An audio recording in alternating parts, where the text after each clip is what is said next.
দেখো বন্ধুরা, কি রান্না করছি। পেঁপে দিয়ে হাঁসের মাংস। দেখো, মাংস রান্নার জন্য যা যা দরকার সব এখানে তৈরি করে নিলাম। দেখুন, এখন দিয়ে দেব তেজপাতা, দিয়ে দেব পেঁয়াজ কুচি,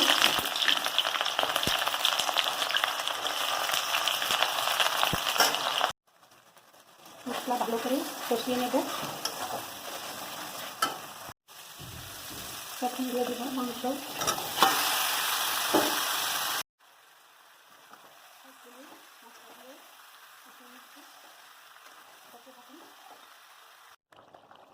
দেখুন বন্ধুরা, মাংস কষা হলো, কীরকম হয়েছে দেখুন।